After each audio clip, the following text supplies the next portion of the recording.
Yeah.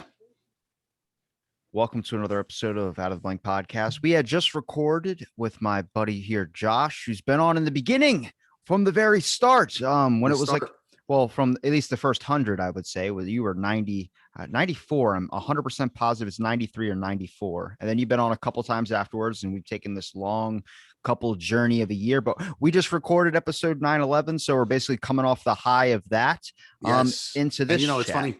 I wasn't your sloppy seconds. I was your nasty 90s. So, I mean, you talk dirty little about bird. just a mess of a situation going on there. That is a Roman bathhouse on fire.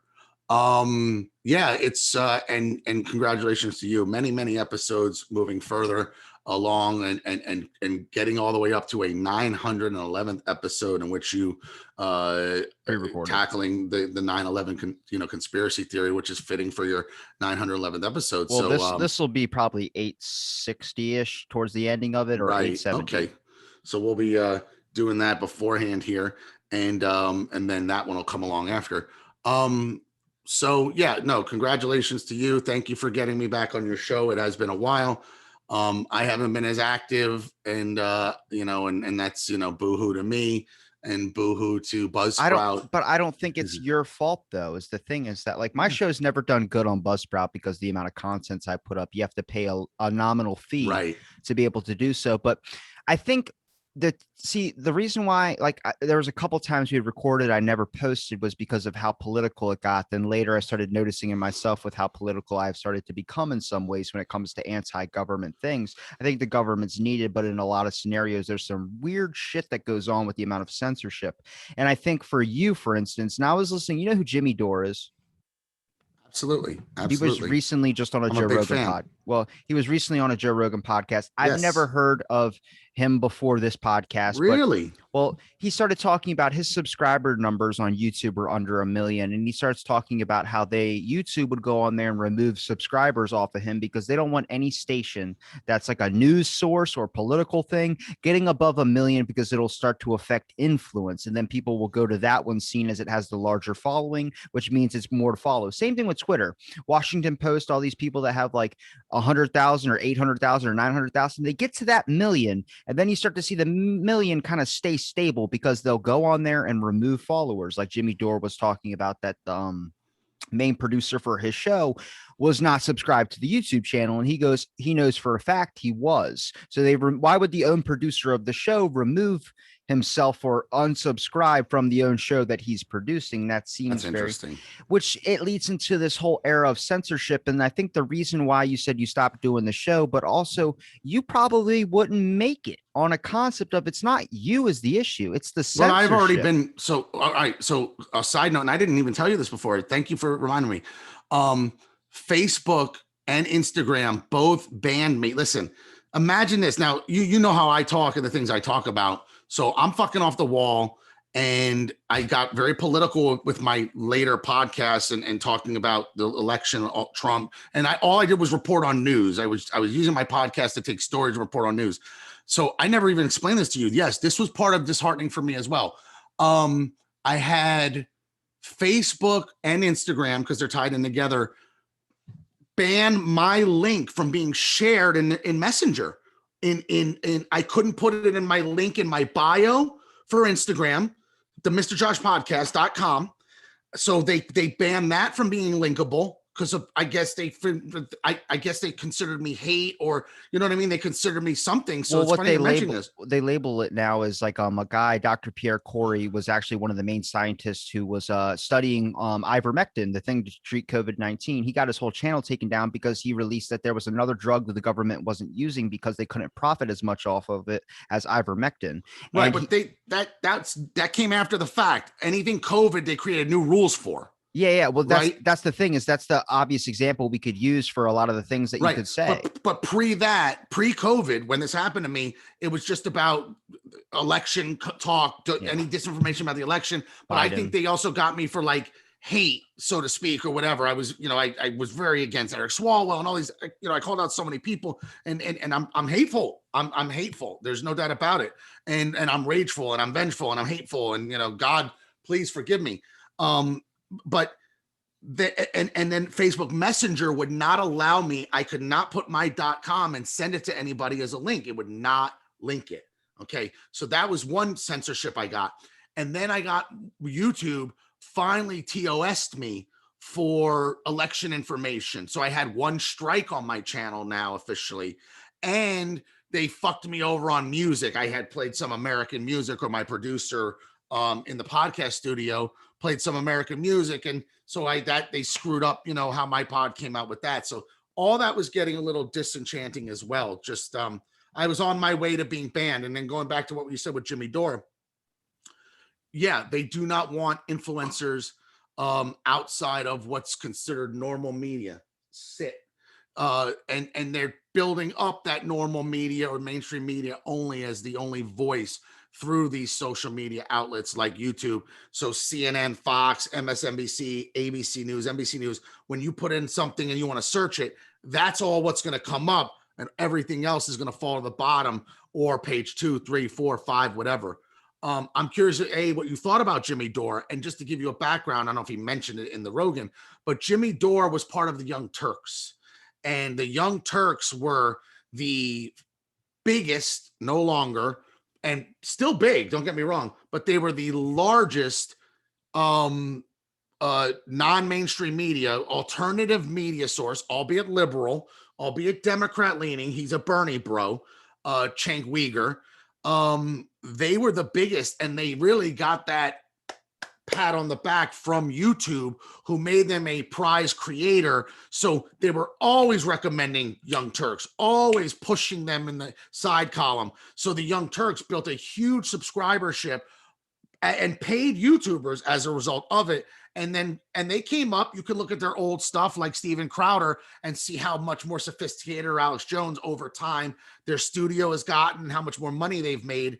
But Jimmy Dore was a part of them. And one of the things that Jimmy Dore is famous for, I think he was drunk, he's definitely high. He's an open marijuana advocate. He's high all the time. But when Alex Jones was at, it may have been Politicon, I can't remember, but the Young Turks and everyone has their media there. And you can watch this on YouTube. It's there. Jimmy Dore comes and he's like, Alex Jones, and he's got a drink with him. And he's all fucking sauced up, and he's like, he hates Alex Jones. And he's like, Alex Jones, and he takes a drink and he spits it at Alex Jones. And it was one of his defining moments where it was really uncouth. It was totally unprofessional, but it was a great moment in media. I love Alex Jones, but I didn't like seeing him get spit on, but I still thought it was entertaining. And Jimmy Dore had some brass balls for sure to do it. And that's how I really came to know Jimmy Dore. And then he sectioned his way out of Young Turks. He's a stand-up comic, integrates politics into his shit. He's extremely smart, very liberal, almost libertarian-ish. I highly recommend you listen to him, by the way, moving forward. What would you identify me politically as? I have no idea. You don't know? I have no idea what you are. See, I've been told I've been a libertarian a couple of times, but I don't think I believe in the legalization of all drugs. I mean, I took chemical dependency, but I listened to a podcast with a guy who did a TED talk on meth. Like, he did meth and then did a TED talk. He's a famous guy named Carl Hunt. I believe that a lot of probably the issues with drugs is the fact of the overconsumption, and also the fact of the government kind of hand in a way into it. I bring that up because it's one of the libertarian ideals is it's your body, your right, do what you want with it. So euthanasia should be legal. Drugs should be legal. It's like, if it's a woman's right to choose, isn't it a man's right to choose? Yeah. And by the way, with COVID, isn't it our body, our choice? Oh, it's not. Dave Chappelle has the best joke about that. He goes, if you want to keep the baby, then I have the right to abandon them. That's legit. It's horrible, but it's absolutely. Well, I mean, it's out of your hands, right? So why, that's one of these double standards that we just as a society come to accept is woman decides what happens with baby, even though man created baby. Woman definitely is holding baby. You can't woman say that is helping anymore. Grow baby. You can't no, say exactly. That but it's not a 50-50 split on how that goes. And it seems like women would have be they're happy with that. Let me give you a single family situation. Let me give you family. A basic. Well, first of all, Kelly Clarkson, I think her name is, that just has to pay $200,000 a month to her ex-husband Oh, I didn't know Um, that. yeah. Can we just pause this one quick second? So like this dog's gonna. Well, just so I give you a basis of where I stand kind of in the grand aspect of things, I don't think people should have control into other people's lives as long as it's not hurting anybody else. If anybody wants to jump off a bridge, they should jump off a bridge. More than likely enough, if someone tells you that they're going to stick a needle in your arm, people just want to line up and get a needle into their arm. I think perspectives is the best thing. It really enhances. If you can truly stand in one ground, I think the ground should be is that you are open minded to all ideas of interpretation. But what I mostly fight against is this totalitarian model that the government seems to like so much. I mean, I've been exposed to so much of government antics, which is the main reason why I like talking to you so much, is because you can also side with me on a lot of these things because you know it just as I do. A lot of people don't, like, a lot of people I talk to, anthropologists and archaeologists, whatever you want to call them, don't even know what Bohemian Grove is. And Bohemian Grove was like, see, this is my thing with Alex Jones, where people say he's a conspiracy nut. I think you just go a little bit too far sometimes, and then you got to reel it back a little bit. And I think that's like with everybody. If you want to say what Jimmy Dore did, they see someone, and here's my little conspiratorial idea. I would say that the government gets under a lot of scrutiny. Then they find someone that they can rise to the tops and get into the eyes of the publics. That becomes a trend. And then all the pressure gets taken off their backs because now everybody's focused on this person. When a political person starts getting too into something and they can't censor them, they can't ban them without people questioning things. A lot of people questioning Joe Rogan on his Spotify episodes. There's a couple missing. Episode 911, to do research, I was going to listen to Alex Jones and listen to the Eddie Bravo and listen to their side of things and completely discuss it. That episode is not available on Spotify. It's also not, it's available on YouTube. It's not available on Spotify.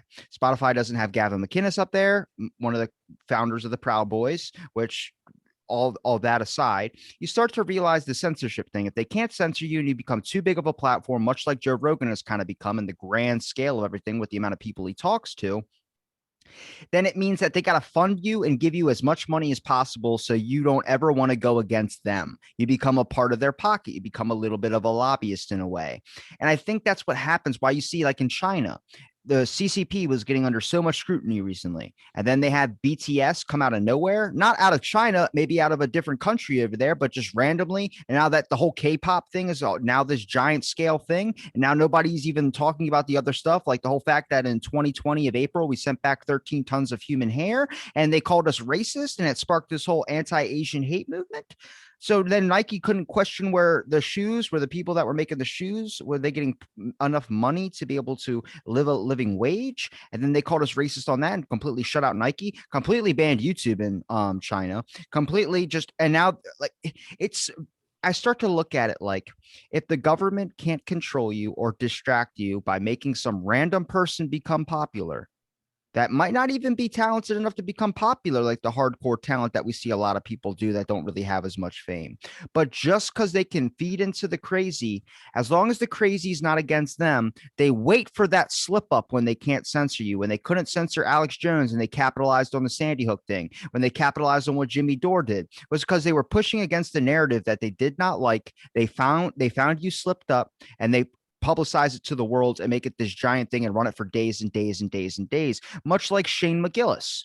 He was recently trending for 4 days on Twitter when he had no ounce of fame before that. He was just doing a podcast. He became one of the people to be on Saturday Night Live.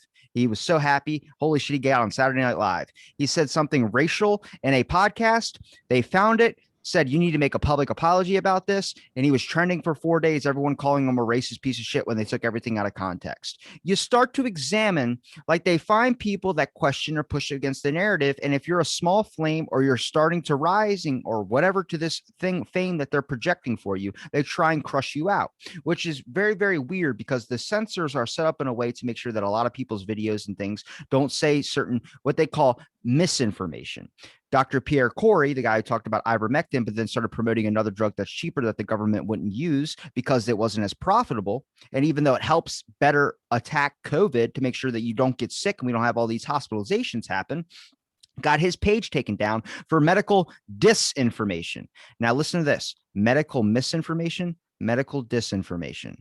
They sound similar, but just like lockdown and quarantine, they might have the same effect, but they sound completely different. Medical misinformation means you accidentally misled people. Medical disinformation means you intended to lead people down a wrong pathway, and that's how they get you. They take off your channel with medical disinformation or just disinformation in general, saying that you are intending to create false or fake news, which really brings up to the question. A lot of people hate Biden right now. They say Biden just bombed this other country over here. I don't know which country he bombed exactly, but if a man can't even read off a script correctly, starts flubbing his words in these national interviews, do you think they're giving him full control of launching fucking nukes or launching missiles or whatever? Really? Are we not going to question that? But people go, that's a conspiracy. Bullshit. I start to look at it like there's a bigger Illuminati type thing. I don't think it's a bunch of people with shrouded cloaks. I think it's a couple people that have enough money to be able to control shit that don't really want the fame or the face of it. It's not a couple of people. It's way more than that. But why do I sound crazy saying all that? Why do I sound like a nut Because job? people want to think that things are normal and that governments are good and media is good and they care about you and they are for your health and they are for your best interest. They're there to report good things to you and teach you things, and your government's there to represent you and take care of you and all that. And these are just things that are not true. And that's a utopian ideal that doesn't exist. There is no utopian country. We're the closest thing to it and we're far from it. And utopian ideals just don't exist. And that's the bottom line. You touched on so many things here. As far as Biden goes, you have a puppet presidency. Basically, it's Obama 3.0. Everybody seems to understand that. This man is not cognitive. It's very sad. I dealt with a grandmother that has Alzheimer's. I helped take care of her. I'm not saying he has full on Alzheimer's, but he is not cognitive to the degree that any other president was. Trump, Obama, anyone before him.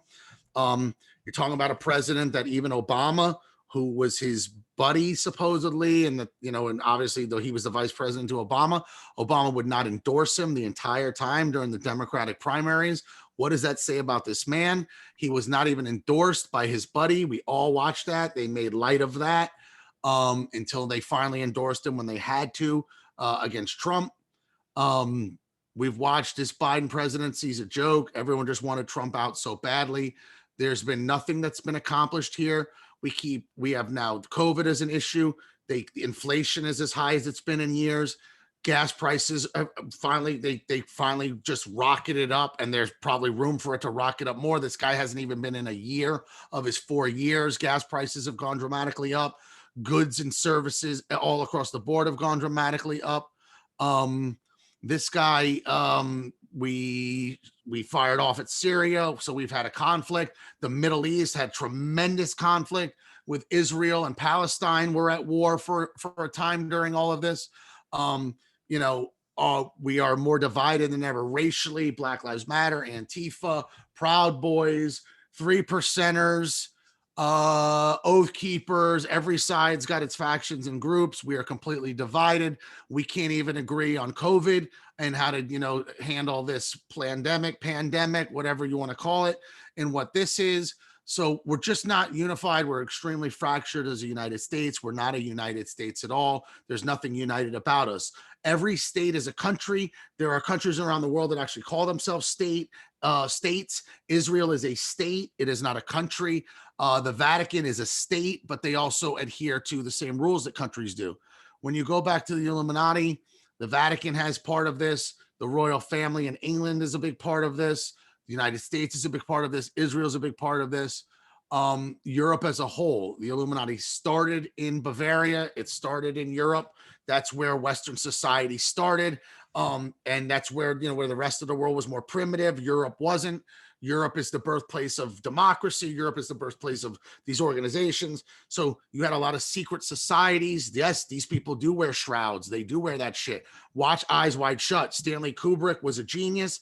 He showed you what their parties are like, and they have orgies. They are not fucking around. This goes back to Roman times, the decadent times of the Roman debauchery of orgies and eating and homosexuality, and everything existed. This goes back then. They were very debaucherous. They literally literally had vomitoriums where people went to vomit because they were living such a decadent lifestyle of drinking and eating and fucking and sport. And we love to revere Rome, and we watch 300 and the Romans and the javelin and the whole thing and the Greeks, and that's all real. And it all goes back, and there are secret societies, and there are groups, whether it's the Eagles or the Orioles or the Knights of Columbus, the Knights of Malta, you know, the Sons of Italy. Everything has a group. The Muslim Brotherhood, you know, the Polish American Club. There's tons and tons of clubs and groups, Skull and Bones being one of the most famous, if you attended Yale, in which John Kerry, a Democrat, and George W. Bush, a Republican, both were a part of. They do exist, but you don't know from them. They are small clubs, and like George Carlin said, you ain't invited, and you won't know from it. Bohemian Grove is real. Alex Jones showed us it's real. They do homosexual shit. Richard Nixon openly said that. You can go and Google that. You can YouTube Richard Nixon saying it when he was questioned about it. He said that's where they do all that. Wasn't Nixon, that was Reagan. Oh, but no, Nixon also made a comment. He says where they do that gay stuff. That's Reagan. So, that was Reagan. Reagan said it sure? was. Reagan said it was like he said a word that you can't say now that means British for a cigarette. I think both of them may have. I'll be honest, because I've seen Nixon do it, and I'm pretty sure of that, but I may be wrong.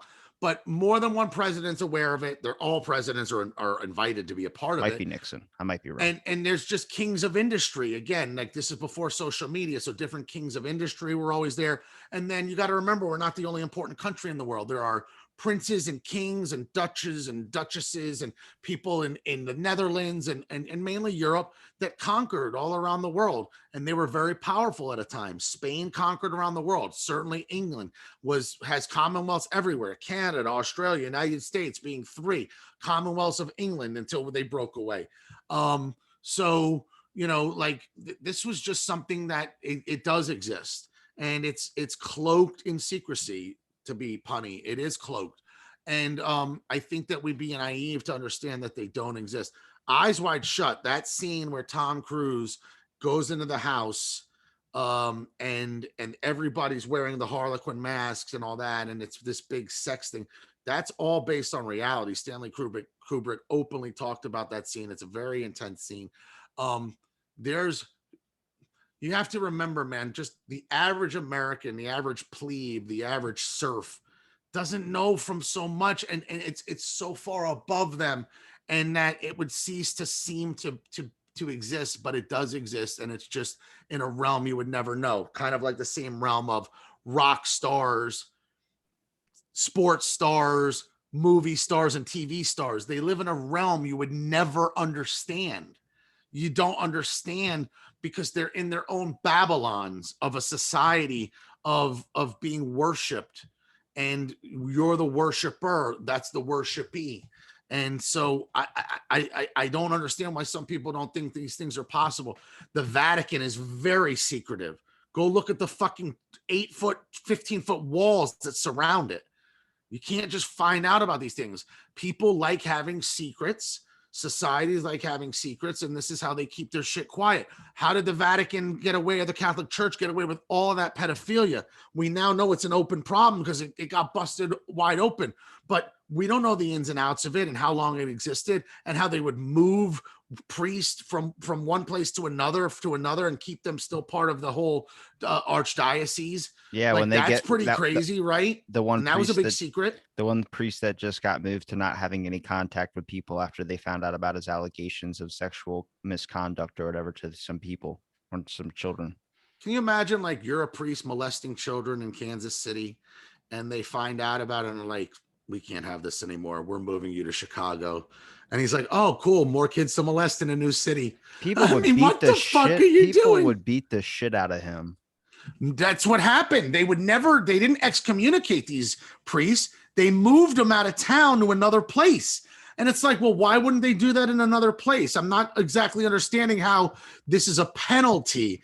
You just gave them more flavors of ice cream. Like, they like ice cream, and you just moved them to another place that had new flavors of ice cream. I don't get that, but that's how they dealt with it. But they're a very secretive society. Israel's very secretive. The Mossad, listen, keep in mind, every country has a secret CIA. The CIA is shrouded in secrecy, right? They're a secret organization themselves. Their missions are quiet. Their Well, they're missions not are not supposed. even told to the government. Well, they're not supposed to do anything in the United States, even though if you look back, a lot of what they've done has been done True. in the United States. They're not Well, legally they allowed to operate overstep their here. bounds. You're 100% right. A lot of people don't know that. The CIA was created to do things overseas. Central Intelligence Agency, gather intelligence, back to the word asset. Assets provide intelligence. Intelligence is just ratting. Like, it's literally paying somebody in Iraq, keep your eyes and ears open. I want to hear everything you know about terrorism. I want to know everything you know about your neighborhood, who you think the terrorists are. That becomes an asset. They get money for that. So everyone's an asset. This is how the CIA makes their whole things. You'd be surprised how much of it's ratting. Just like police officers make their cases off of confidential informants, they have paid rats all over the streets. They don't solve shit, dude. I wish people really knew that. People tell on people for money, or they tell on people for the right to keep their own crime going while they tell on others, right? And so the cops turn a blind eye because you're helping them. You're giving me info, intelligence. That's how they make busts. Same thing with the CIA. So, but the CIA in England is the MI6 and the MI5. In Israel, it's the Mossad. In Russia, it's the KGB. India has their own. Okay. China has their own. Every country has a secretive 3-letter organization or whatnot doing the same thing our CIA does. So there's nefarious things going on all over the world. You can now say that COVID seems nefarious. China, Wuhan lab, I don't know how much you want to get into that. I mean, I think it'll take up way too much time, but that's at least nefarious. I think we can agree that there's something funny about fact that. that it wasn't being looked into and blocked by censors for the longest time because it was seen as a racist or a conspiracy theory. I've had people come on the show that say Jon Stewart going on that show and acting like a complete idiot, and then the lab was bullshit, like on air. I think I sent you the episode to look at for that one too. Imagine that people are not even willing to at least be open to that theory. And why are we trusting China? Well, it's just China's competing with us to be number one in the world. It's just taking things at face value, which I think it's like if I give you two examples, they might not correlate to each other, but then you could see how it's like a long chain of system where eventually it's going to lead that way. I don't think people want to understand that this is all going to lead a certain direction. One thing I never really understood, I think we talked about in our phone call before we did a podcast, was that like I talked to a number of academics that talked about like schools were telling them they couldn't research certain things because it was going to affect the way that society views certain things. You can't talk about gender, you can't talk about like sexuality, you can't talk about ethnicity, you can't talk about anything, even in a research study, because science is not really a thing as much as it used to be back in the day. Now it's kind of being all torn up. Now, I didn't know about the Chinese influence in Confucius Institutes about teaching education when it comes to China. Also, a lot of these schools will pull funding on anything that researches out of the United States and strictly stick to the real history of the United States, which causes all these woke kids or all these kids that have a problem with America, such as George Washington's teeth, for instance, were made of slave teeth, not cherry wood. They start freaking out and thinking that America needs to burn, defund the police. Well, they defunded the police to a point where the cops don't want to get involved anymore. There's Antifa walking around with frying pans and bashing people upside the head with them because nobody can be pulled over or be arrested for having a fucking frying pan on you. Yeah, total lawlessness.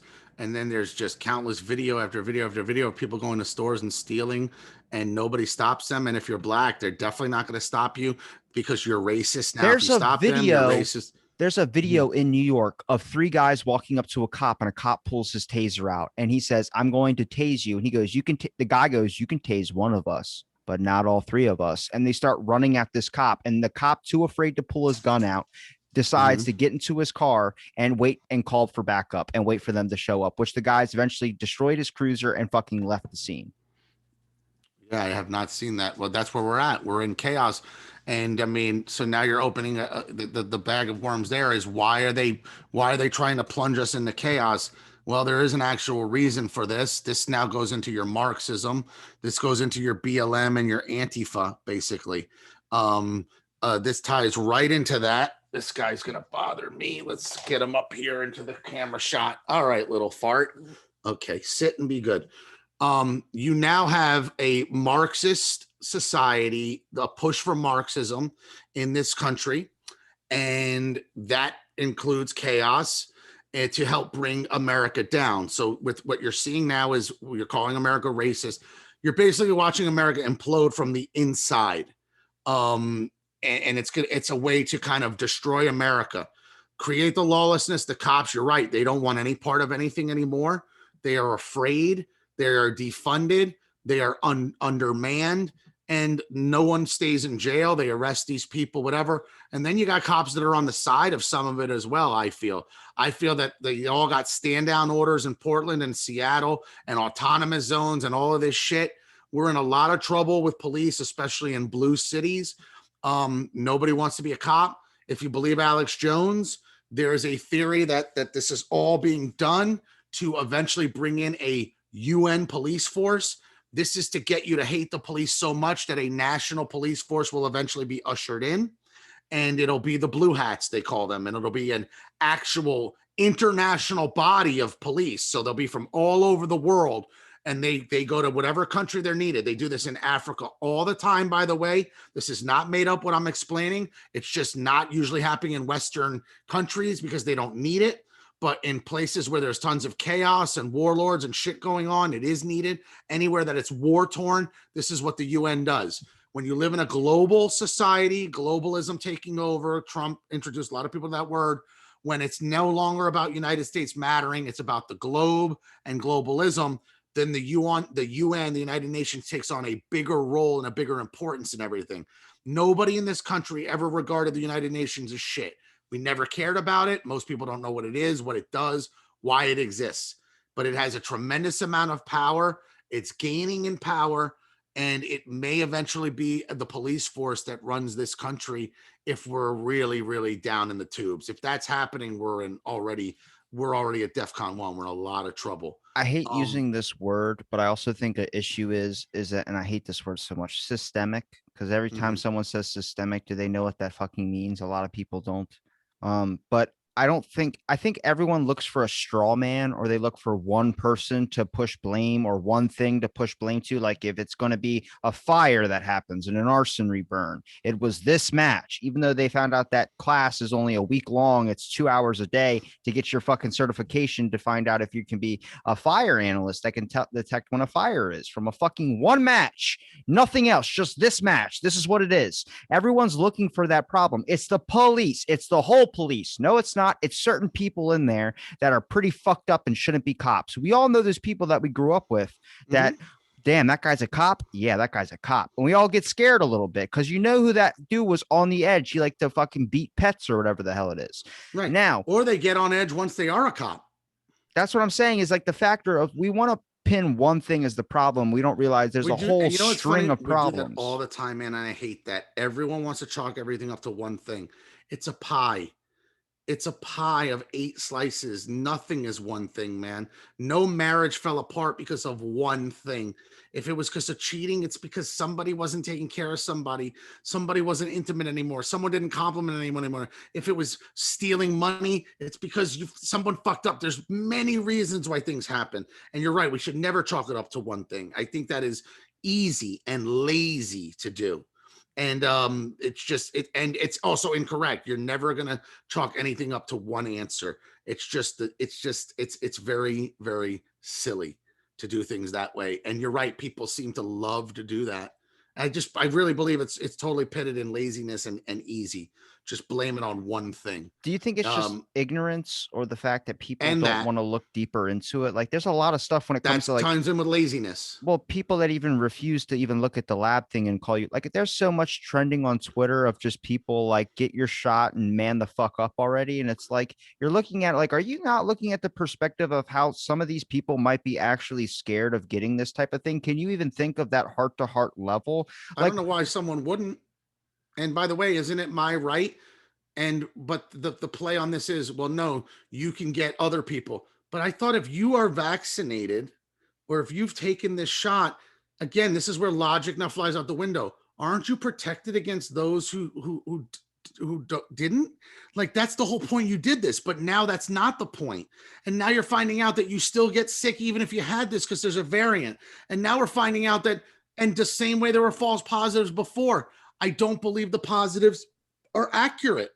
That PCR test which by the way, the man who created it is now dead. Go research that. It's funny because he invented it on LSD. Oh, I didn't know that. Yeah. But how funny is that? But he also said that what they're using it for now was never its intended purpose. And it can be manipulated to always test positive depending on what you set the meter at in the test. So, and then the further they go up your nose, they can find anything. They can make that test positive at any time. That test is a faulty test that we used knowing that they could inflate the numbers with it. And on top of the fact that they inflated this is so much common sense. I wish people would just listen to this. I found this to be one of the first when we talk about fuckery. Here's the fuckery for this. Why did you stop counting flu numbers?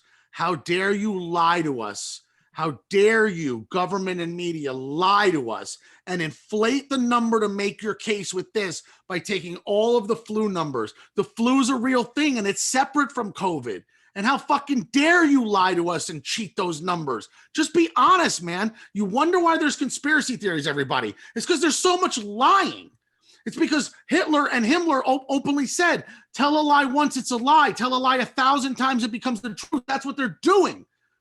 1,000 times a lie. Whether it's Fauci, NBC, whoever. Jen Psaki, the spokesperson for Biden, or Biden himself, who got up at that town hall and also lied and said, if you have the COVID shot, you can't catch COVID if you're vaccinated. That's clearly untrue. Everyone knows that's true. Even liberals know that's not true. Well, so he lied about that. People are getting it. Who's the Biden speaker? Her name Jen Psaki, the redhead. She lied. She said that the drug or vaccine is FDA approved. She hinted that that's a complete lie. And everyone knows that's not true. Listen, trust me when I tell this, Robbie. The moment one of the three, whether it's the Moderna, the Pfizer, or the Johnson & Johnson, gets FDA approval, you will fucking hear about it. And you will know. Everyone's going to talk about that because I got news for you, my friends. That's when shit's going to really crank up. They're letting people not get vaccinated now. Wait till they all have their FDA approval. You think there's mandates now? Wait till they deem it safe. They know now it ain't safe. They all know. And I think the biggest fear for a while, and I know like when we last talked to like a long time ago when your last episode was, my biggest fear of like talking about this stuff was the fact of being canceled. But I think a lot of people, like we talk about the cancel culture thing, was on the rise when we were talking last. I think that was like episode 300 something. It's the whole shift has gone away. Cancel culture isn't really what it is anymore. You can get canceled over anything anymore. Kevin Hart had to do his comedy special out of his house because he was so fucking afraid that, you know, he wanted to be in the same. They're still canceling people. Well, I mean, look at not Weinstein for talking COVID and talking about ivermectin. They started YouTube striking him till the point that they're going to get rid of him. It's just, he just hasn't hit 3 yet. But yeah, they're still doing it. If like what I go is like the biggest thing, like they can't kill Alex Jones. They can't cancel Alex Jones. They can block him off on all these sites and everything like that, like whatever misinformation. But it's a fact of like what you're going to incentivize people to go after it more. You're going to incentivize people to go and find him more and search on his own site because of the fact that you're blocking him. You're right. Well, it's like anything. It's like, hey, I want to know who's this guy that they're banning. I want to hear what he's saying, whatever. You're absolutely right. But they'll take that trade-off. They'll take that trade-off because they're all in cahoots. What do you mean? The government, even Psaki, has gone on saying, with as far as COVID goes, that Facebook and Instagram are not moving fast enough to take down, like you said, the disinformation or misinformation, whatever word they choose, that these social medias are not working fast enough to censor the information they don't want out anymore. They have openly said that they are now going to go to the cell phone providers and prevent you from putting COVID. Right now, it's just COVID. That's all they're covering this as far right now. That's going to prevent you from putting COVID misinformation out in your SMS text messages. That's not even social media. It's one thing for Facebook to do it. It's another thing for YouTube to do it. And they do what they want because they're private and everyone thinks it's okay. I love that people think it's okay as long as it's supporting their side. That's how fucking backwards we are. But for them to now go into your cell phone and start to manipulate the information you're texting by either not letting it get sent through to your mom or grandma or your friends who you send it through, or putting some disclaimer, this is fake or whatever, that's the next step. And they're openly talking about that. They openly talked about that in Washington. So that's how far it's going. Not just cancellation, but everything has a warning label on it. You know, TikTok does it. It's, you know, social media's run rampant with this because we're so addicted to it. Some of us are. I'm not. I'm sure you're not. But now it comes with a warning label to let you know. Facebook actually has, I did not know this because I'm not active on there till recently. They have a way you can rat on people. So there, you can open up a window like a help, and it'll say what's going on, and you can tell them information you just saw that's hurt your feelings or upset you. Report the information and report your friend that posted the information, and they then will reach out to that person. They're definitely putting them on a list for sure, maybe a red flag list, so you can't get a gun now.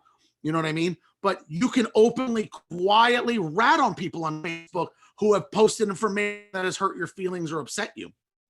I think the main point of that a lot of people are going to bring up is just so you don't have people going and killing themselves because of something that they read. But then you don't understand the direction or secret play of how it goes. Is my buddy talked about, like, if someone put up a picture like, oh, I forgot this in the microwave and my microwave exploded. I guess they had metal in the microwave or something like that. And they go, I wanted to face palm myself and whatever. And it goes, if I was my mom, I would have slapped you in the back of the head. And then they took down his post because it was inducing harm to another person or threatening harm to another person. And my buddy's like, what the fuck, Facebook? Imagine that. So see, and by the way, that's why you can't do it from the start.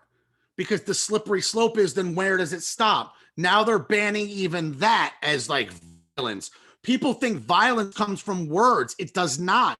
So that's a big thing the left likes to do too, is, oh, these things you said are violent and you committed violence against me. That is not violence. It is not violence. Violence is a physical act. So you may not like the words. They may hurt your feelings, but it is not violence. And now we've blurred that line as well. But that's why when they talk about banning hate speech, and this before any of this started, and when it was a debatable point, A, who's the arbiter of what hate speech is? Who determines that? And B, where do we stop at what is no longer hate speech? So not only do we have the what is hate speech, but to what level do we take it to where it still is? So even talking about the Wuhan lab was now racist. Calling it Chinese food is racist, where it's such a slippery slope. Isn't that now in complete, like, utter bullshit at that point? I feel like Zoom's monitoring us, because as soon as we started talking about the lab or whatever, your internet starts like lagging out real bad. So I don't know if that's because you have your dog on your lap. No, it's because Zoom is owned by China.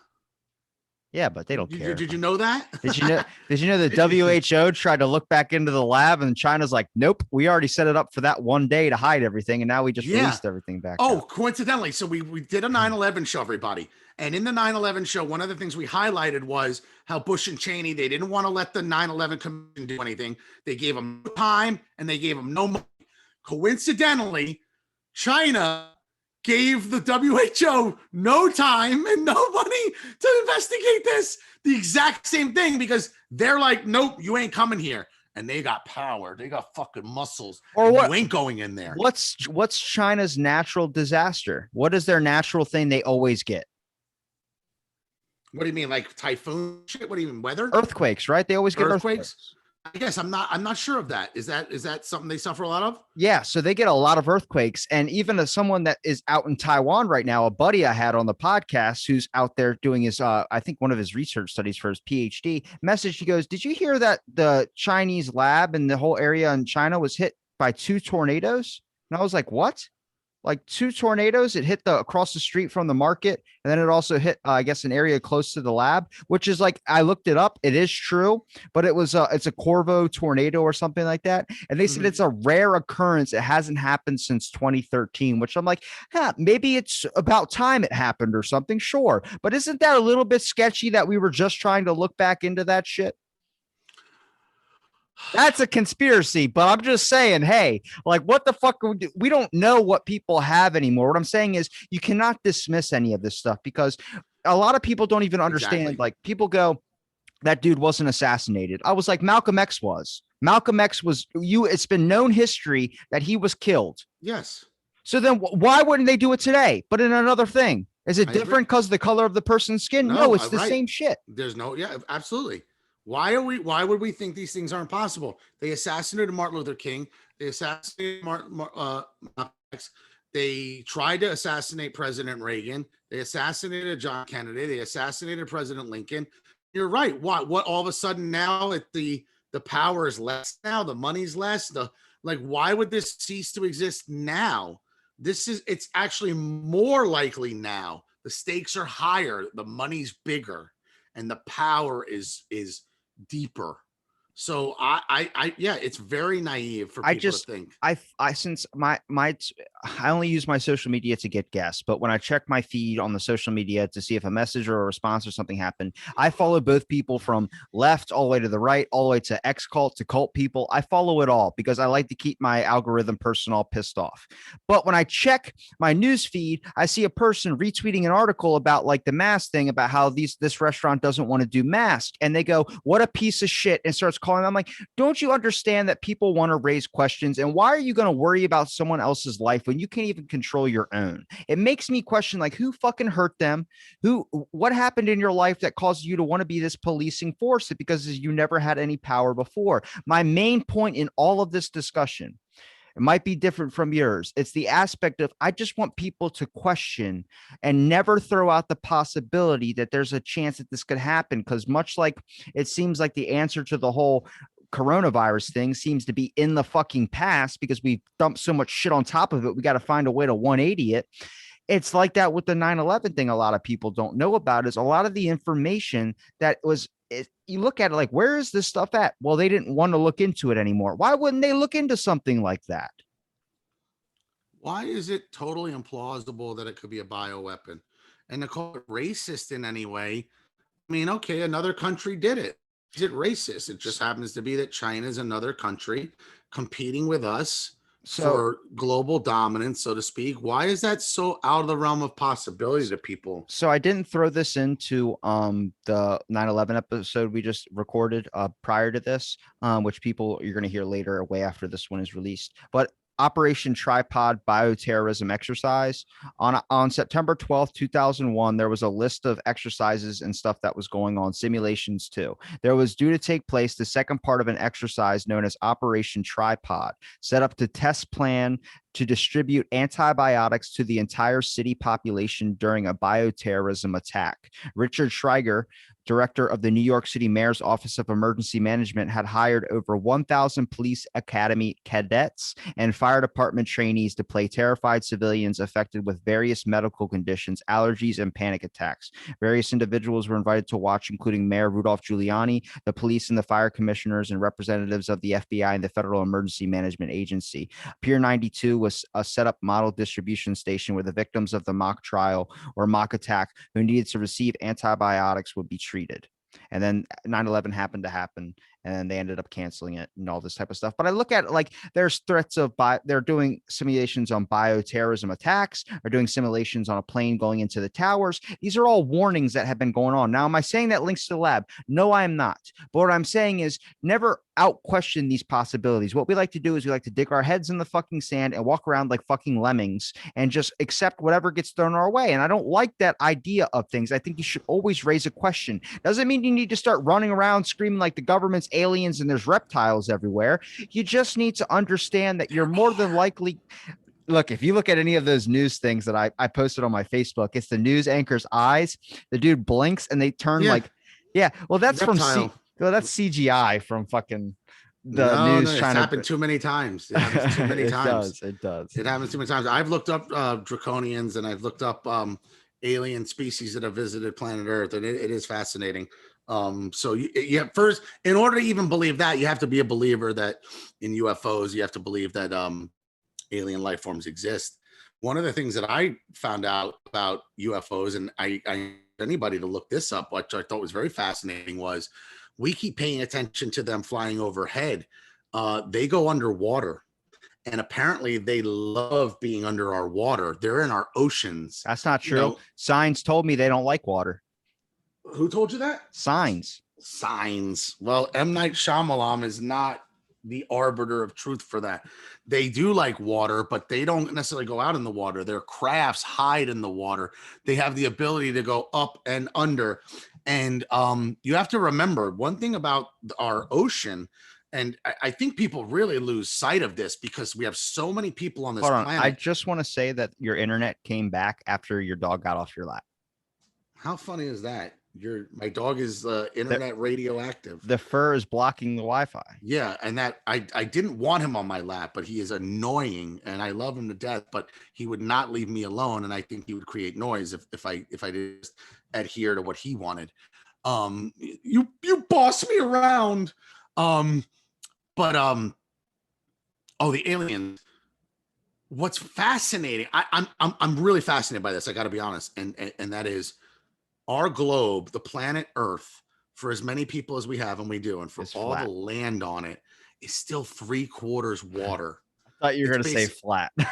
No, I never looked into that to know much about that, but I'm definitely open to hearing anybody that can discuss that. But no, I never followed flat Earth shit, to be totally honest, for all the conspiracy theories. So I could not talk about that in any way, shape, or form. My childhood hero I've had on the show is one, so I have to just respect it. Okay, well, salute them. I'm sure there's a good school of thought to it. I am not against it. I don't think someone's an idiot for it. Question everything, right? So I'm totally open to listening to that.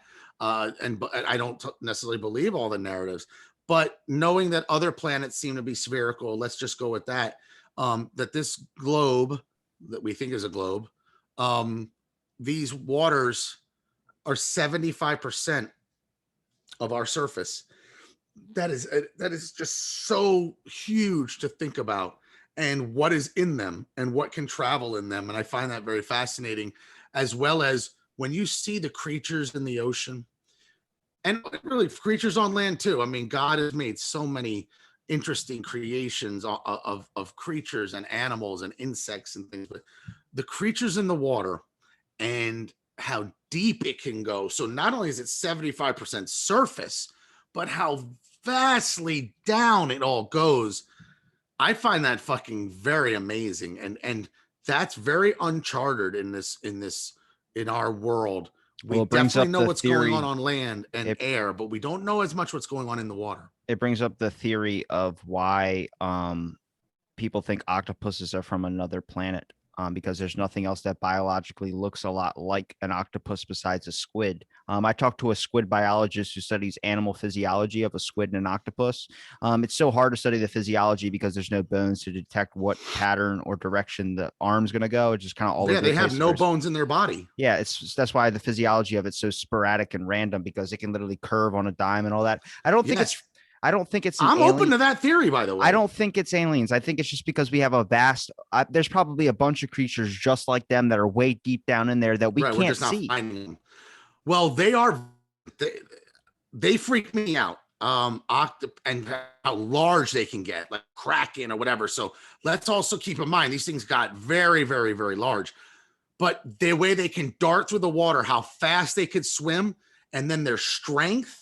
They use jet propulsion, basically. Yeah, and then the way they have an ink that can, and they ink you, and they used to kill whales. There was depictions of them wrapping around whales and like ripping them basically by constricting them. Now imagine that. Well, I'm a big fan of the Kraken. It's one I heavily researched into. And I was talking with this squid biologist, and we both agree that a lot of the pirates' envisions of what a Kraken is, when a squid, a giant colossal squid or whatever, starts to die, they release off ammonia, which causes them to float. And their tentacles were probably pattering on the boat because they were dying.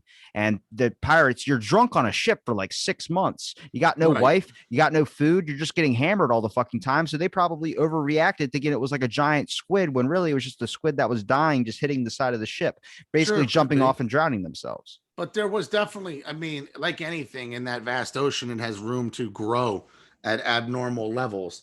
And there's no doubt that these things, I gotta power this laptop. There's no doubt that these things existed, the large whales, megalodon sharks, large squids, large octopus. Very fascinating creature. But yeah, the ocean is full of this. And yeah, like you said, when you can go down into certain depths and there are fish that are iridescent or see through or have lights built into them. Bioluminescence. Like that's bioluminescence and things like that. I mean, that's some freaky shit, man. That's I don't know if that's God. I don't know if that's the order of the animal kingdom, whatever it is. But for these things to be created that way, to adhere and adapt to their environment that they're in, like that, that's some funky shit. And then the size of some of this stuff is just, it's massive. And again, 3/4 of this globe is covered in water where all this exists that we're just not privy to. Like we know so little about that and the depths and all that. And I find that, I really do. I find that very fascinating. And I don't think we really appreciate or can swallow truly that we on land are only 1/4 of this. That's just like almost impossible to fathom. That's why when I talk to like underwater archaeologists or people that are divers, their fascination with it is the fact of how limited it is for so many people to be able to explore the depths of it. I mean, even the divers, the top divers are still limited to be able to explore about how deep they can go. But they talk about it's literally like a world that's completely different. I always toss out the example of like, we literally live on a planet where you can toss a lure out when you're fishing into a fucking another dimension where sea creatures live. It's a whole nother world down there. If you just like look at it from like, we're looking down at the water. Imagine if it was flipped the other way and you were looking down at the surface and you were just looking out there. It's so completely different where it's like, you're really thrown into the grand scheme of things of like, why the hell are we so obsessed with space? Why is the moon landing fake? Why is that's my whole, that's the one conspiracy I go into is the moon. Why did you have to fake that? That shit's fake, dude. I don't give a shit what people say. I'm on the side that we. By the way, another conspiracy theory. Great point. That's another big one. That's right up there with Kennedy and 9/11. Stanley Kubrick even hinted at filming that. Yeah. Yes. There is theories that he was a part of that. By the way, man, don't tell astronaut. That's another one that's very sensitive to people too. Like, I don't know if it's the Americana aspect of it or whatever, but you don't fucking tell me my moon landing ain't real. Don't you fucking tell me that. Look, I tell people, and I even get into arguments with people from the UK about it. I go, look, I just think we landed there. Like, I just go, like, I think we landed there. Well, every country gives a shit about everyone's country because they don't want to look at their country as the bad one. They want to point blame and look at the horrible. Can you imagine you're fighting with a guy from UK who's pro moon landing? I did a couple of times. I find that hilarious. Oh, you don't think your moon's real then, do you? And that's hold on, mate. Your moon landing's not real, I'll have to send you the episode because she is pretty awesome. Great. But that, by the way, that really ranks up there in conspiracy theories, man. That's a top 5. That is a top 5. Well, what are the top 5? What are the top 5? Bigfoot. Okay, if you're getting into that, that's a cryptid. That's not a conspiracy. Yeah, but that actually existed. That's an what is it? Australopithecus. I can't even say the fucking name. Right. I don't know, but I think that goes in conspiracy theories as far as does that exist? And there are people that believe yes and people that believe no. Loch Ness Monster. So why don't we do this? Let's lump all of them in together. Bigfoot, Loch Ness Monster, the Yeti, Abominable Snowman, all that Mothman. Shit. Slender Man. No, he's not a top 5. Mothman. Is that a top 5? That's one of the bigger ones recently. He's in Virginia. Yeah. I got a little Wrinkles the Clown. I got a little decoration of Mothman sitting on my shelf over there. Okay. Oh yeah, the Mothman Prophecies. They made a movie over that, didn't they? It's a big thing. It is a big thing. I don't know if it's top 5 conspiracy. Jersey Devil. That's not a conspiracy. Those are cryptids. Right. Yes. Yeah. Conspiracies absolutely. Is like 9/11. Conspiracy theories like JFK. More events than people or animals. The moon isn't real. Okay. The earth is flat is a huge one. Flat earth is a top 5. 9/11's a top 5. Kennedy assassination's a top 5. And then what else? We just touched the moon landing is 4. I mean, that's 4. I mean, you could have people that can make good arguments about this. Oh yeah, MK Ultra's a conspiracy theory. Yeah, well, some of these government programs. So is Edward Snowden. What do you mean? What's the conspiracy theory? They say Edward Snowden leaks aren't real. Well, Bohemian Grove's a conspiracy theory. That's Bilderberg and these meetings of all the these powerful. can be found with enough digging from some government corporations that want to release a lot of this information. But what UAPs, UFOs are conspiracies. UFO landings and aliens is a conspiracy. Yeah, Area 51. And Be who more has specific. who has the answer to all these? The fucking government. And who? Guess what? Australia releases 1,700 articles about UAPs, and we only release 9 pages, where the first page is describing what a UAP is, and the second page is just talking about the first page. You're like, what the Right. fuck is this? The third page is a commercial. Third page is an ad for shave my balls or whatever.com. They've reached out for an advertisement ship. No thank It's you. the only reason I mentioned them, because you had said that you are as close as a close shave with them. Look, I'm saying this right here. I think that the fact that astrophysicists and a lot of people that are highly respected in the fields that they are talking about the fact that the government has not released enough articles on this and it's all bullshit. I'm surprised enough people aren't looking into it, but I think it's because the main thing that's on a lot of people's attention right now, and my conspiracy of like, I've created multiple through this show, but the fact of they pick someone and rise them to stardom, so then they got you by the fucking balls, and then you could distract the public's attention. Why is every top hit song have the same exact key and tone, and it never trends for longer than a couple of months? It's because they're not classics. They're not built out of a garage anymore. It's a studio that goes, we have this song, all we need your face on it. And then they just put some kid's face on it. Next thing you know, you never even heard of this kid. He's out of fucking Kentucky somewhere, becomes a fucking $1 billion hit. Paul Joseph Watson, who I'm a big fan of, I'll send it to you if I can. I'm sure I can find it. It's definitely in his video catalog. He did a whole thing on pop music, and he did there's an actual formula that they use specifically with what you just explained. There's an actual formula to use the same sort of cadence, beat patterns, music in these songs with pop music specifically, because it's what is catchy and people want to hear. So there is you can look it up. It's called the 4-chord song. Right. It's a dude plays every single pop hit from like the 80s, the 90s, Billy Joel, Piano Man, all these Queen songs, everything. They share the same 4 fucking chords, and it's just in a different rhythm. And it's very simple. It's simple for simple minds. That's why pop music, which is short for popular music, it caters to the masses for simple minds. Anything that caters to the masses, Robbie, whether it's sports, certain TV programs, things that the masses enjoy, typically is very simple. That's why the masses enjoy them, because they can all digest it. You have to be stupid. You have to be of a certain cognitive level low enough that mass levels can all enjoy this. But Kiss is good. Who, Kiss the band? Yeah. Name 3 Kiss songs. All right.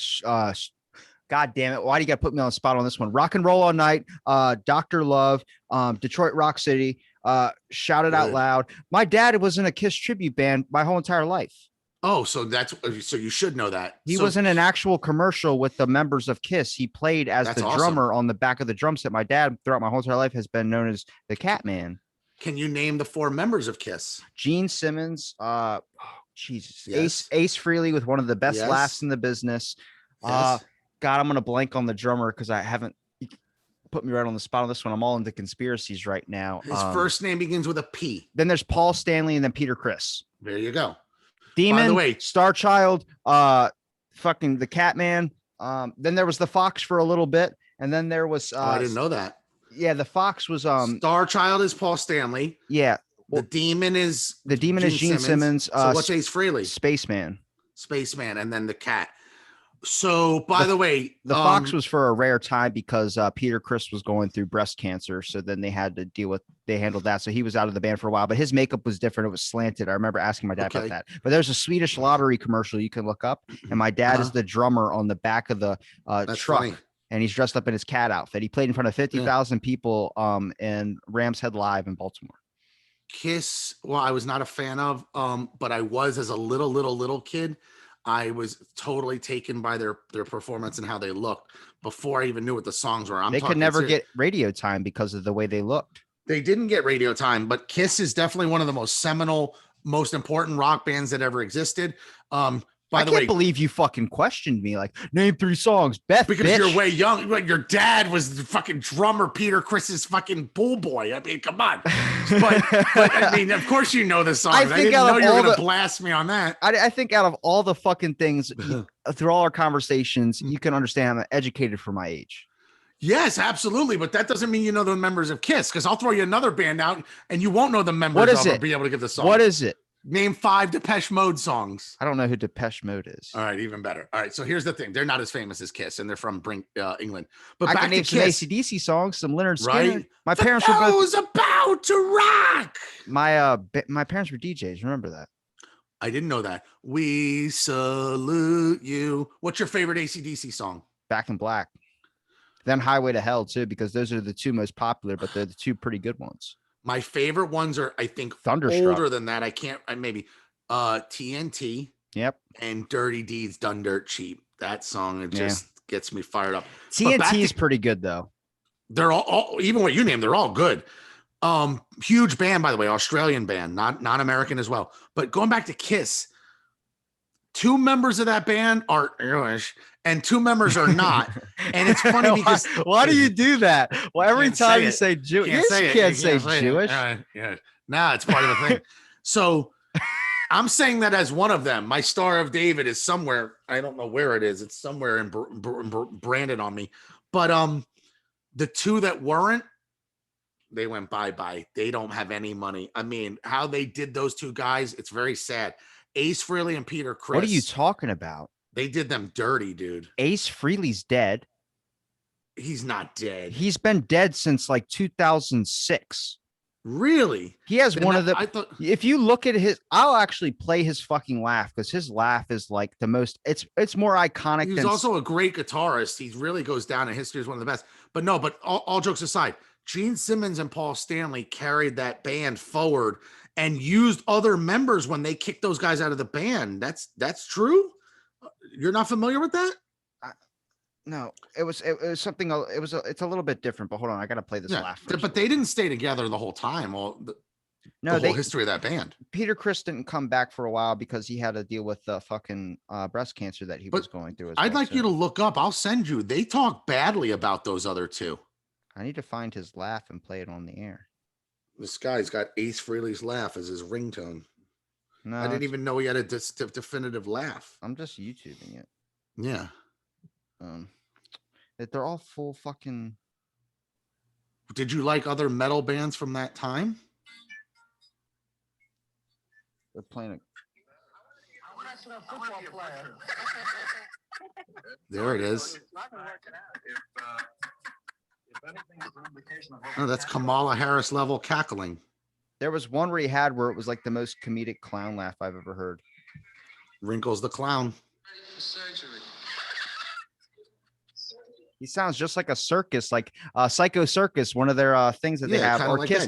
Kiss. Yeah, Kiss meets Phantom at the Park. One of the movies that they had was pretty good too, where he laughs just like this clown type style laugh.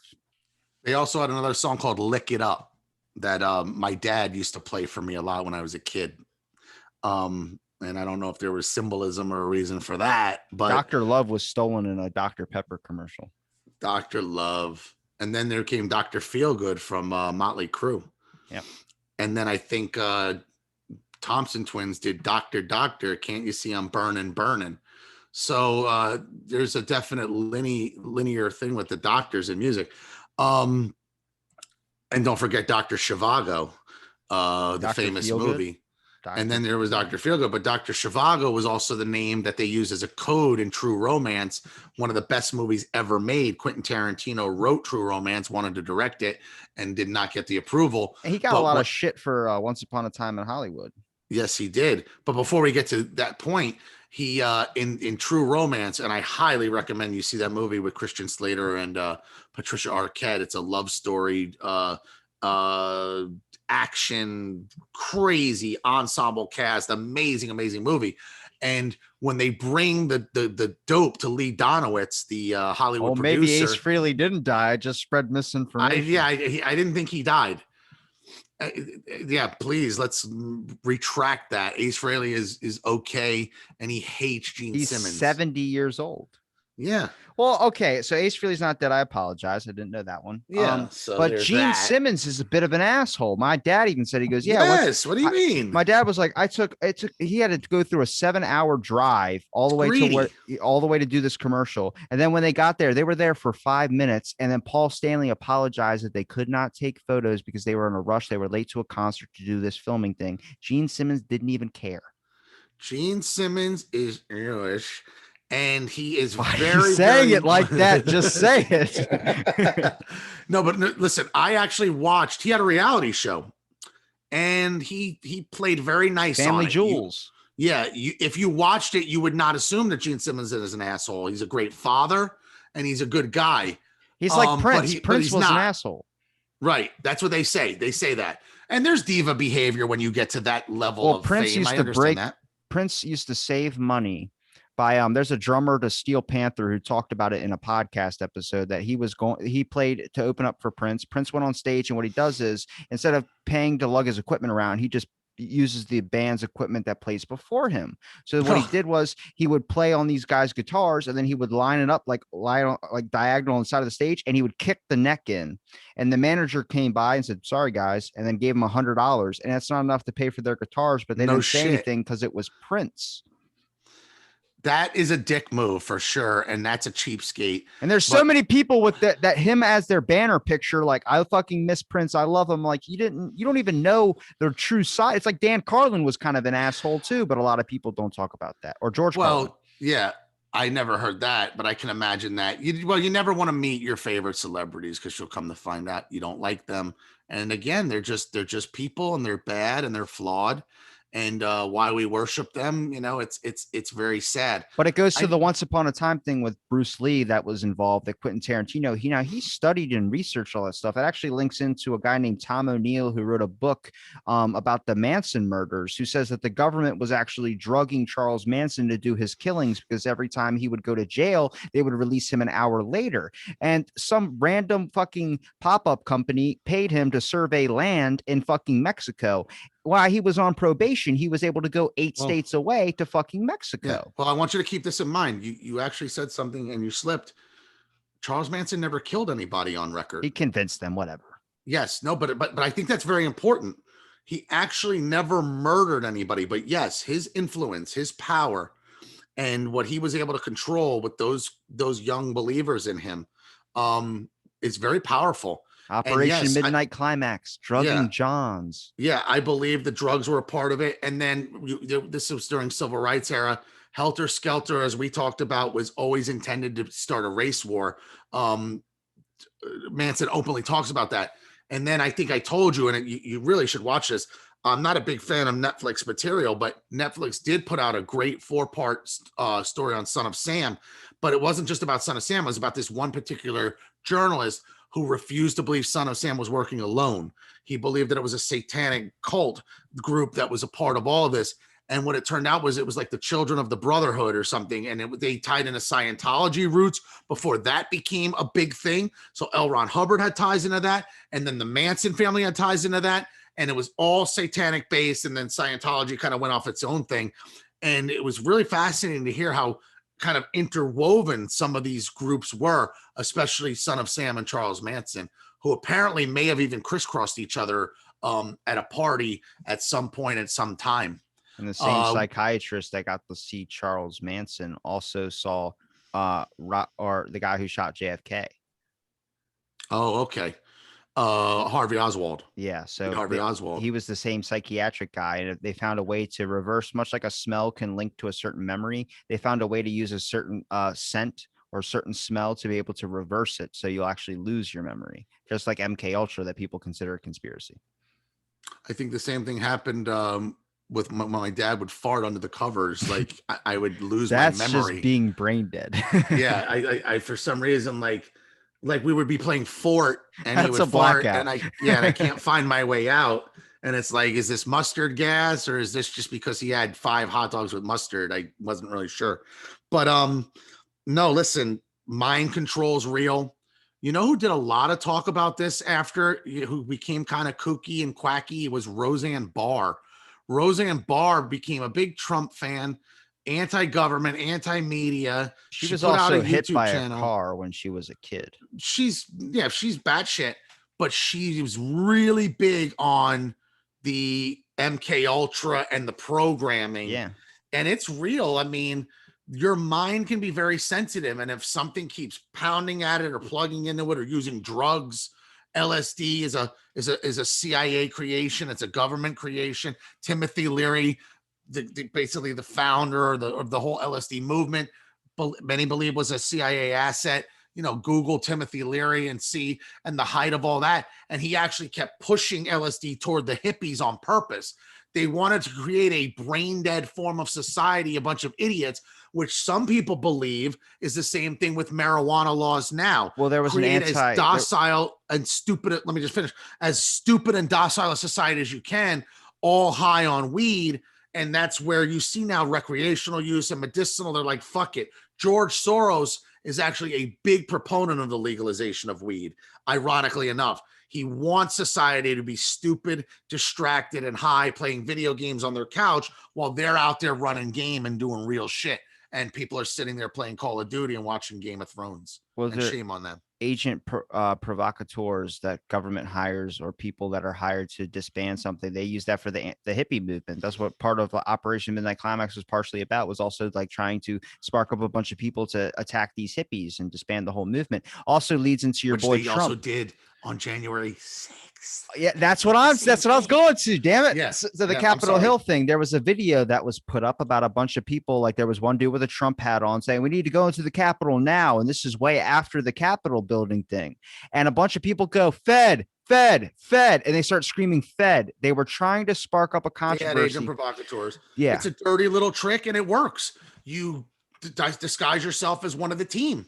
By the way, that's what they also call a mole. But it's inciting violence. It's inciting it. On a side note, they did a terrible thing. But just so you know, that's how they take a lot of organizations down. They stick a mole in the mafia. He's an agent provocateur. He's a Fed that's in there to take you down. They do it with every group. They do it with white nationalists. They did it in the days of civil rights. They did it in all the black groups. They do it with everything. They stick a mole in. That's where that term came from. So an agent mole. Ew. That's a big mole he had too, by the way. That's actually becomes a meatball at a certain point. Which chop it up and make a guacamole. Meatball freak. If you're a Family Guy, meatball freak. But no, agent provocateurs is a common thing, and it's actually a brilliant way to get in. As far as January 6th, they definitely had him.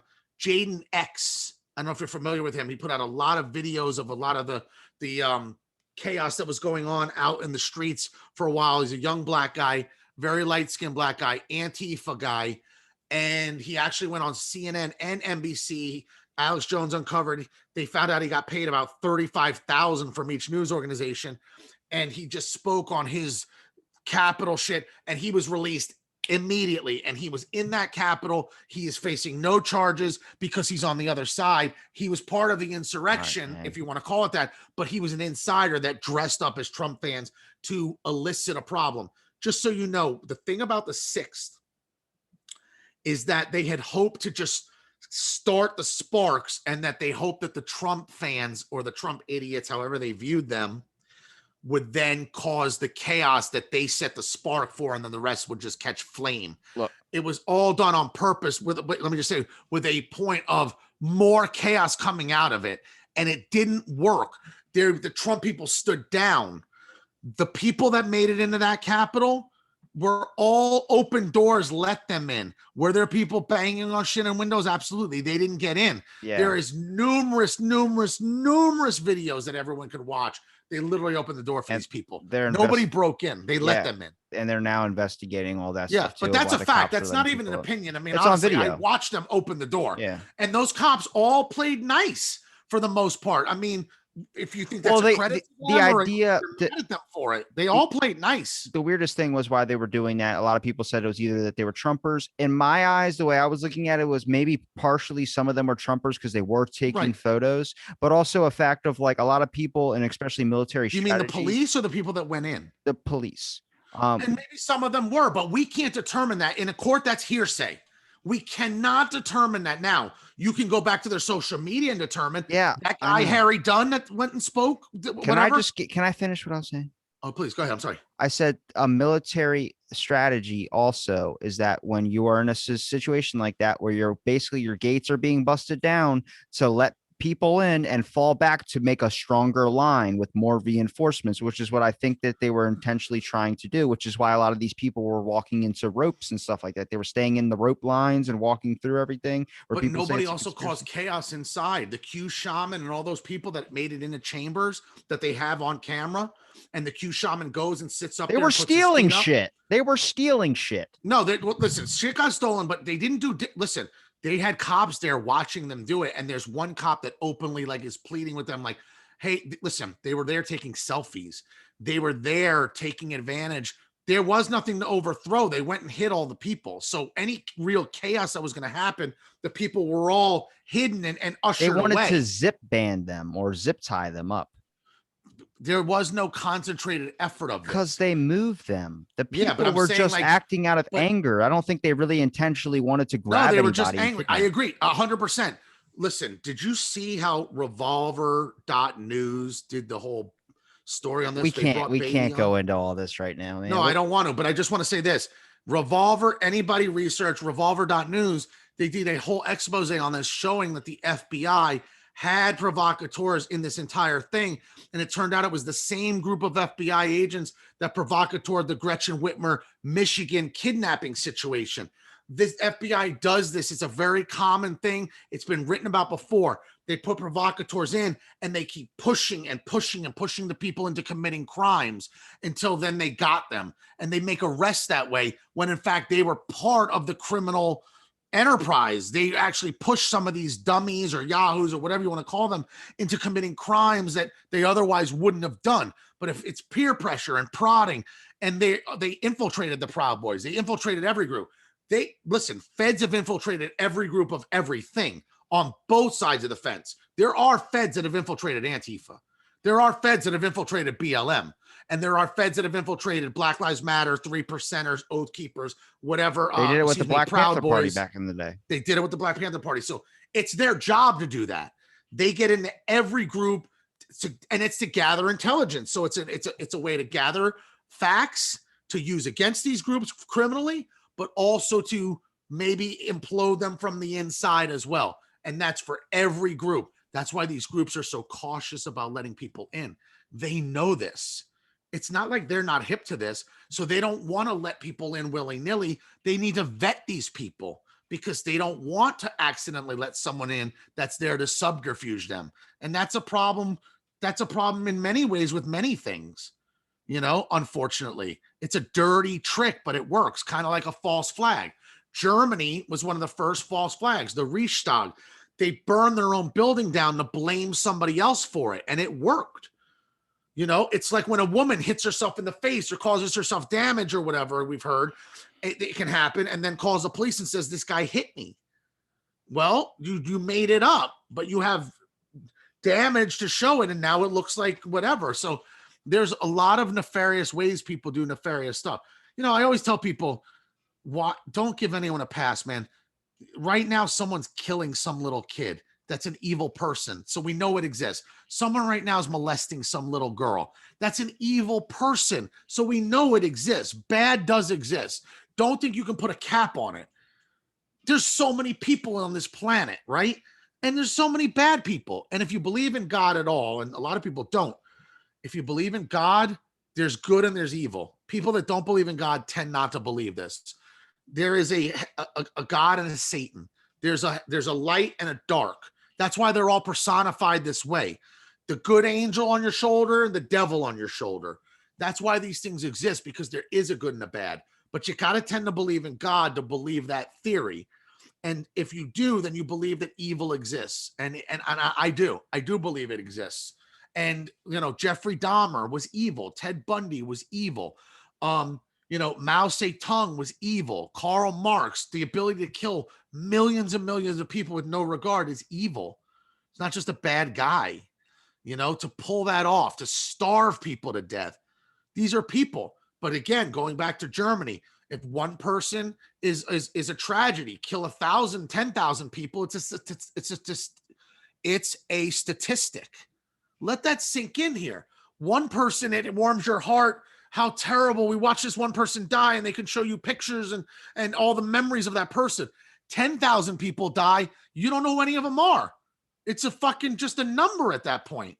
10,000. You got to save it for another episode. We're 3 hours in recording already. We are 3 hours recording. This episode is like an hour and a half almost. And then the other one was an hour and 40 minutes. And I got to go. Like doing it. I know. So I like having you on. Why don't you do more? We can do more as you're open. We're going to sign off. You can close the show. My name is, they call me Mr. Josh W. I had a podcast at one time. I'm going to get it back up. I'd like to be on this show more with Out of the Blank podcast with Robbie Robertson, the son of the ex-drummer of Kiss's Side Road Band in Brussels.